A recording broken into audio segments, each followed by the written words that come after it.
nibwo nagiye kubona mbona marayika araje amfashe ukuboko arambwira ngo byuka turagenda ngenda muri salo, arangije arambwira ngo itegereze urebe. Nagiye kubona mbona umuyaga mwinshi cyane, umuyaga ngiye kumva numva urimo guhoramo imvura nyinshi iragwa, ngiye kwambona imvura inyagiye abantu benshi cyane. Iyo mvura imaze kunyagira abantu, ngiye kubona mbona marayika afite inkoni nini cyane. Marayika arambwira ngo reba ukuntu ngiye kujya. Marayika arambwira ngo ngwino wongere urebe. Ndongera ndareba. Nibwo yampereje amagambo avuga ngo mbwira abantu yuko Uwiteka aje guhemba no guhana, kandi umwe uje gukubura rwose aje gukubura, niko avuga. Arangije arambwira ngo ubutumwa Imana yampaye ku bantu bihanganye bakayirindira, yarambwiye ngo ije kubahemba. Bango umuntu wabaye ku musozi w'ibibazo akihangana, umuntu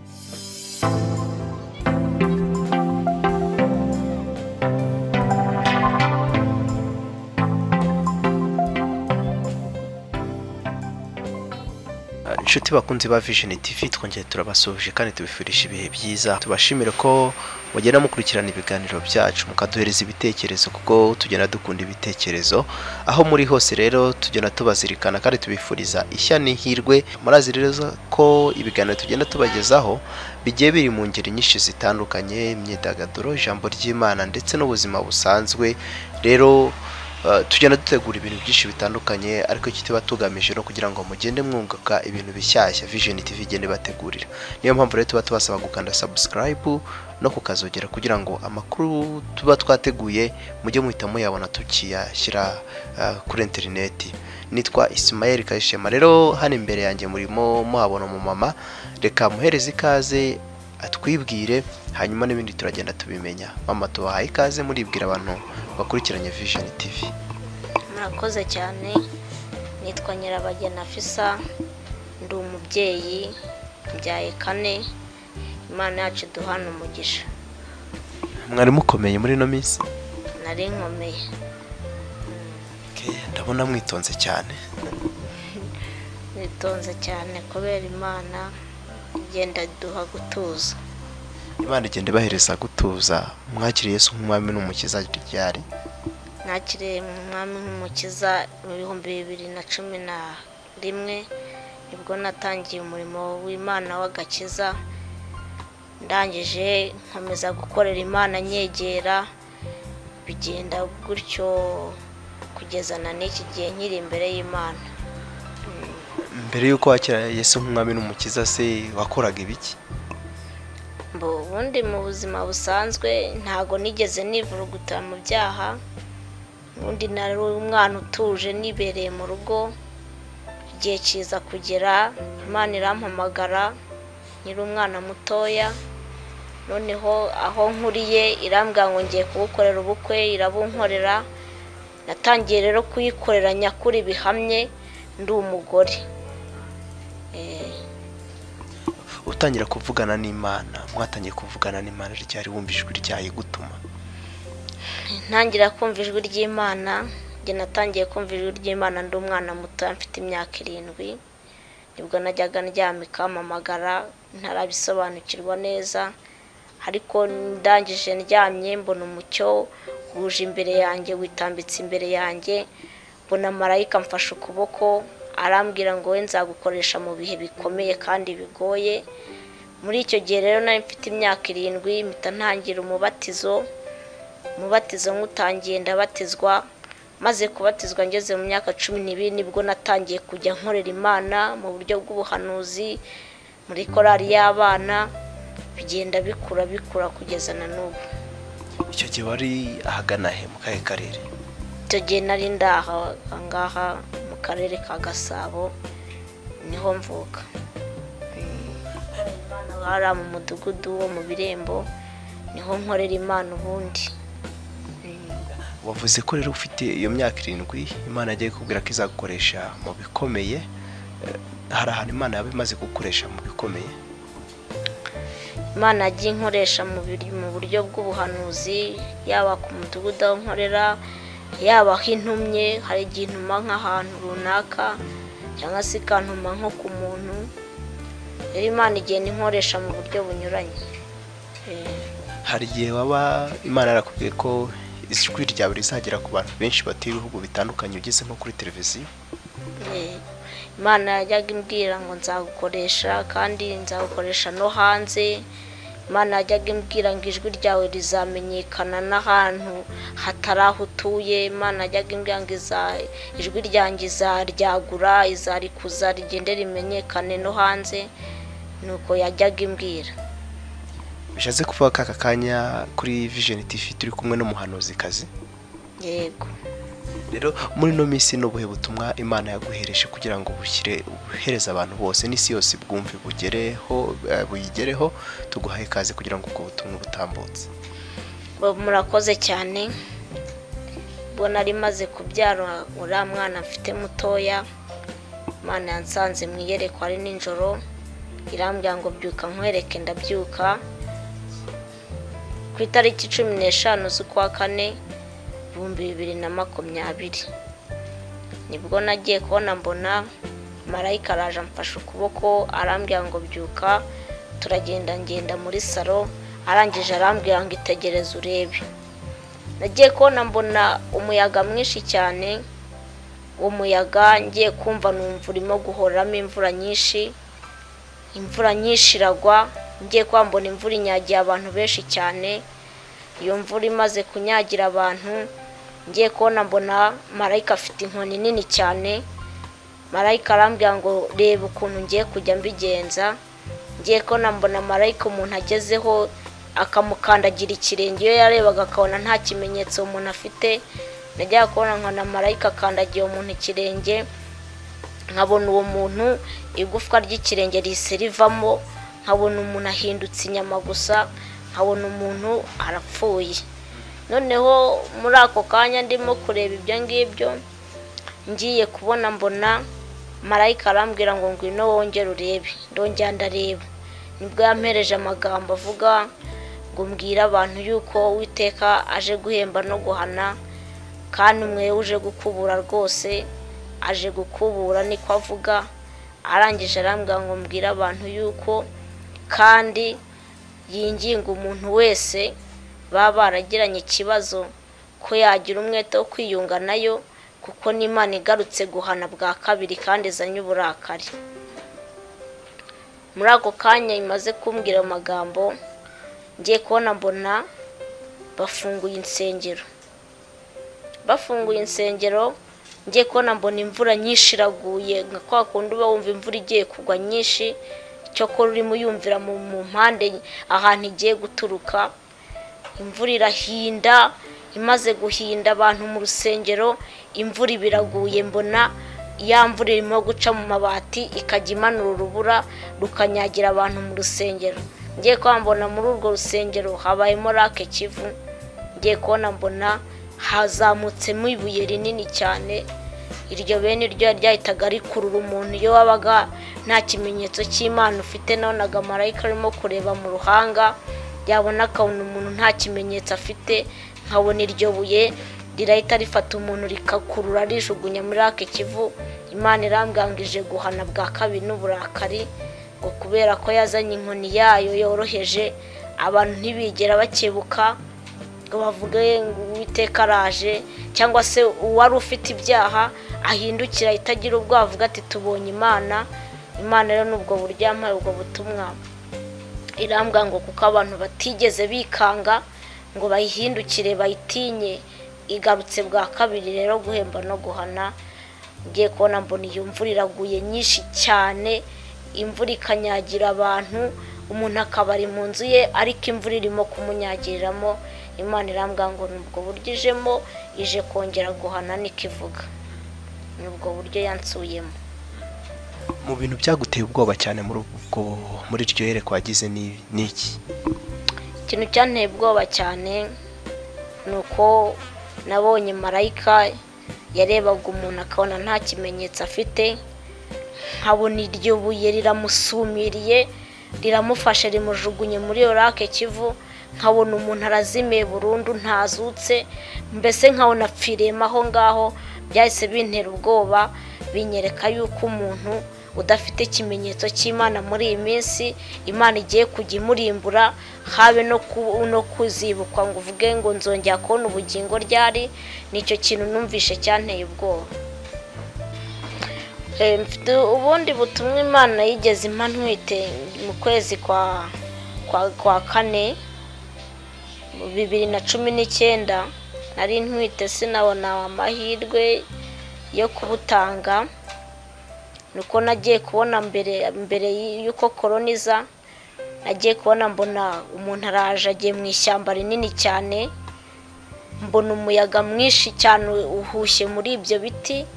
Ngiye kubona mbona umuntu arimo aratemye iryo shyamba, nabonaga ibiti binini byose umuntu arimo abikuramo arabitema ibiti, mbona biruzuye ishyamba ryose araritemye, mbona hasigayemo udushibuka dutoya. Mbaza Imana, kuki watemye ibiti binini gusa hagasigara udutoya? Irangije iransubiza ngo nuko abana b'abantu bo bakuru bamaze kumenyera, umwana w'umuntu yamaze kumenya ko n'Imana itakibaho. Irambwira ngo cyane ko hari n'abatesha agaciro ibyanjye, hari abamaze kumenya ko ntabaho. Irambwira ngo umuntu wese mukuru wayimenya akayigomera izamutsembaho isigaza abana batoya nibo bagiye kuzayikora mu gihe kizaza. Nubwo butumwa nabashije, ariko nagiye mbutanga mu rusengero uko mbishobojwe, ariko ntago nagize amahirwe yuko abantu benshi bamenye ibyo bintu. Nibwo korona yazaga, Imana irambwira ngo ku isi hagiye gupfa abantu benshi. Hanyuma rero ari nabwo netaga mbona ubundi Imana iduhana umugisha. Imvura yagwaga igatobora mu rusengero, nta bundi busobanuro bisobanuye yenda mu myitwarire y'abantu? Murakoze. Ubusobanuro mfitemo nabashije kuyibaza, ndayibaza Imana kuki imvura igiye kuzanyagira abantu mu rusengero. Imana irangije irambwira ngo nubwo abantu bumva bo bashaka ko insengero zafungurwa, ariko n'ubundi ibyaha ntago babiretse. Kuba imvura rero yanyagira abantu mu rusengero ni ukubera ko n'ubundi Imana igifite uburakari kandi igifite inkoni yayo. Ubundi imvura bisobanura ibintu byinshi. Hari imvura y'ibigeragezo, hari imvura y'ibihano. Yeri Imana yo ifite umugambi ko naho umwana w'umuntu yakwinjira mu rusengero, ubundi cyagambiriye ku muntu niba yaravuze igihano n'ubundi ntibizayibuza. Bivuze ko rero nubwo abantu bajya mu nsengero, ariko n'ubundi ni ibibazo n'ubundi birasaba kuba maso. Umuntu n'ubundi utazaba maso, Imana yagambiye ntago kizabura kuba ku bantu bayo. Bya kiriya kibuye cyakururaga abantu se kikabashyira mu kiyaga bagapfa, byo nta bundi busobanuro bifite? Murakoze. Ubundi buye abizi ko ari ibuye risobanura Yesu ukomeza imfuruka. Iyo tuvuze ibuye tuba tuvuze Yesu. Yesu ni we wari uri muri ariya mazi. Ni ukuvuga ngo niba ari umurimbuzi, ni ukuvuga ngo Yesu ni we usobanura ririya buye. Niba avuga yuko akomeje guhana, nabonaga nyine ari uri muhana. Ubundi ntabwo Imana izongera guhanisha abantu mwuzure kwa kundi kwa kera, ahubwo Imana yo yarambwiye ngo igiye kujya yizanira ibimenyetso byayo. Muri no minsi ni nk'umuntu uganira n'Imana kenshi, nibihe byaha Imana irimo ikubwira ko binukiye cyane cyangwa se bikomeje kwiyongera bigatuma n'umujinya wayo wiyongera? Ibyaha Imana yambwiye binukiye, ubundi ijya kumbwira yuko ibabaye cyangwa inarambiwe, nagiye kubona mbona imbwa zuzuye isi. Nagiye kubona mbona imbwa nyinshi cyane zuzuye isi. Noneho nkajya mbona imbwa irimo iragenda yurira senyenge irunguruka, umukecuru yagera ku mwana ikarunguruka, yagera ku mukobwa mutoya ikarunguruka. Imana irambwira ngo ni ubusambanyi bwinshi bukabije irambiwe, kuko Imana yarambwiye ngo yababajwe n'abantu basambana bikaba bisigaye byarageze no mu bana batoya. Imana irambwira ngo ubusambanyi bwarayinukiye cyane cyane, irangije irambwira ngo icyo kintu nicyo gitumye irakara, kandi irangije irambwira ngo ikintu cyayirakaje ni abantu bishushanya mu nzu yayo. Umuntu akajyamo ni umurozi, umuntu akajyayo ni umusinzi, umuntu akajyayo ni umujura. Imana irambwira ngo ibintu byamaze kuyinukira birayirenga, niyo mpamvu ije guca ibyaha mu isi igasigaza abantu yumva itekereza. Mbese umuntu uzagendana nayo akabana nayo niwe uzakurikiranwa n'Imana, nawe udafite ikimenyetso cyayo rwose ntazibukwa, niko yambwiye. mu butumwa ufite nta butumwa bugiye bwihariye ukavuga ati Imana yaguhaye bw'urubyiruko, yaguhaye bw'abubatsi ingo, yaguhaye bw'abagabo se, bw'abagore bonyine, ibyo byiciro nta butumwa bwihariye Imana agiye guhereza kugira ngo ubugeze kuri abo bantu? Ubutumwa Imana yagiye impa bw'abantu bihariye njye nagiye mbasanga, yagiye impa bw'abamama nkabasanga, cyane ko hari n'igikunda kunkoresha iby'ubutwari mu bintu by'abubatsi ingo. Aho intumye mu bubatsi ingo njyayo, ariko mu buryo rusange nabwira abantu ntabwo yari yantuma.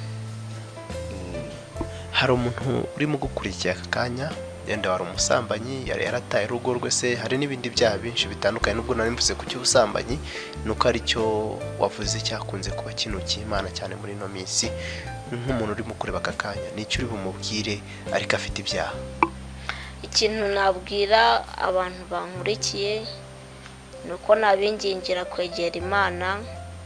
Umuntu uri mu byaha agahindukira akava mu byaha arimo, kuko Yesu aje, ko Yesu naza agasanga umuntu asambana nta bugingo, cyane ko ikintu cy'ubusambanyi Imana icyanga cyane, kandi mu bintu byayibabaje bikaba ibyo bintu birimo. Hari n'ikindi abantu bakunda kweza cyane bakavuga ngo ni ukumenya ubwenge, ikintu cya unapo. Hari abantu benshi bamaze kubyeza bumva yuko icyo kintu atari icyaha, ariko nk'abantu bankurikiye buri muntu wese azibarizwa ibye n'icyo yamenye. Icyo rero nakwingingira abantu ni uko uyu mwaka bakwegera Imana cyane, bamara kuyegera bakayisaba ubutabazi buvuye kuri yo, bakayisaba n'uburinzi, kugira ngo bwije guhemba no guhana izasange ubugingo bwabo buri maso. Murakoze cyane. Iyo Abisiraheli bakoraga ibyaha, hari ibyago Imana yabatezaga. Nta bintu Imana yaba yarakubwiye ishobora guteza isi mu gihe abantu baba batihannye nk'ibyago? Imana yarambwiye ngo kubera ko itazongera kurimbuza umwuzure cyangwa se habeho intambara wenda y'amasasu, Imana yarambwiye yo ngo izajya yizanira icyorezo runaka. Icyorezo runaka cyiza ubwacyo cyigisha umuntu.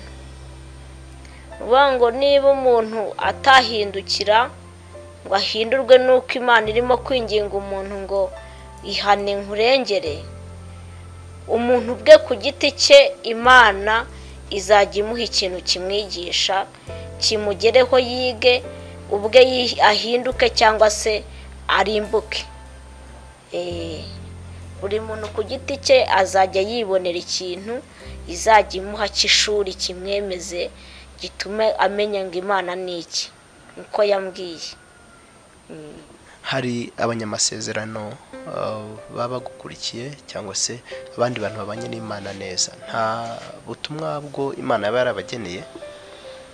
Ubutumwa Imana yampaye ku bantu bihanganye bakayirindira, yarambwengije kubahemba.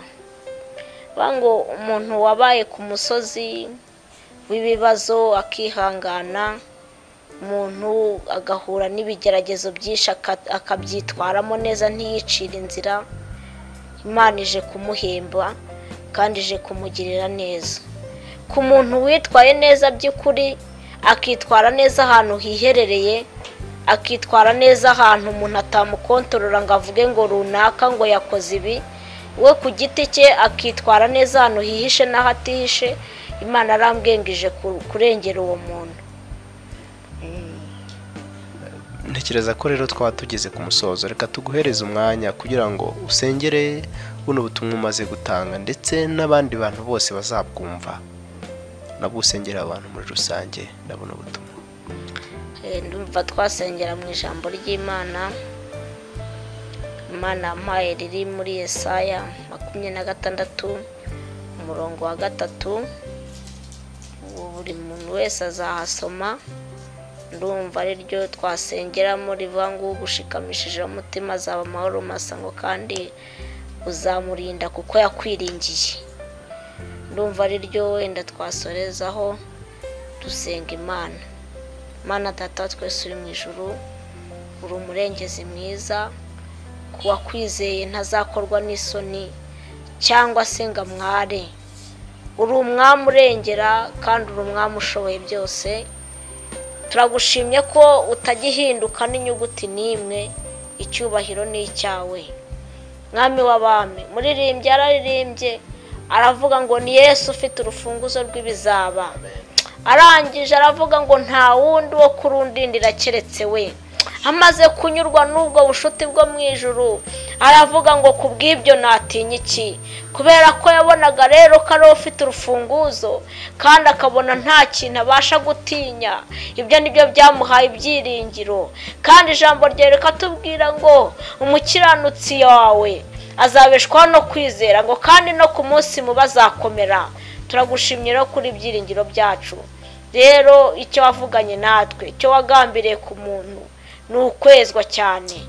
Rero nuhagarare ku banyarwanda, nuhagarare ku bagutumbiriye iki gitondo, nuhagarare ku bakwizera, nuhagarare ku bagutegereje. Urakoze kuri umwami udahinduka, urakoze kuri umwami ujya ubasha gufata ibidashoboka bigashoboka, kandi urakoze ko ari wowe ukingura ntagire ukinga. Ni wowe mwami Yesu Nyiringabo Imana, ni wowe ujya ufata ikintu kidashoboka kigashoboka, kandi mwami w'abami ni wowe ujya ufata inzira zifunze ukazifungura. Turagushimye rero kuri ibyiringiro byacu, turagushimye kuri umutabazi wacu, kandi umuntu kwizera ku manywa na nijoro akaba atakwirukanka ku musozi yabaye umusazi, ahubwo uri ibyiringiro bitangira icyo umuntu azaba cyo. Aleluya, uri ibyiringiro bitangira icyo umuntu azaba cyo. Turagushimye, turagushimye. Niwe wabwiye Kuro igihe bye byamuyobeye. Kuro hari igihe yagezemo yatugirijwe, Kuro abona ibintu byamuyobeye byanze, harangije aragutumbira, uramubwira ngo Kuro we, ngo inzugi zimeze nk'ibyuma uzazicamo kabiri. Urangije ngo n'izimiringa naho zaba zikomeye zite, ngo uzazivunagura. Urangije uramurengera, umuha gutambuka amahoro. Icyo gihe abona ubutabazi buvuye kuri wowe. Natwe mu gihe nk'iki, igihe umuntu atasobanukirwa, igihe imitima yacu isobetse amaganya, itabasha gusobanura amagambo, uyu mwaka ufite ijambo rya nyuma kuri twebwe. Kandi uyu mwaka Mana ufite ijambo rya nyuma kuri twebwe, ufite icyo wategekesha bikemera. Ibinanije abantu, imitwaro iremereye abantu, niwe wayibaruhura. Hari abantu bananiwe, hari abantu babuze uko babigenza, ariko ijambo ryera tubwira ngo ugushikamishije w'umutima azaba amahoro masa, kandi ngo uzamurinda. Rero niwe ujya utanga urukingo, no kuri iyi Covid mwami yaburiwe urukingo, yaburiwe igisubizo. Uri igisubizo cya byose, kandi uri igisubizo mwami cy'abakwiringira n'abagushaka. Turagushimye kudahinduka, kandi ukwizeye akaba atazakorwa mu isoni, mu izina rya Yesu. Amen.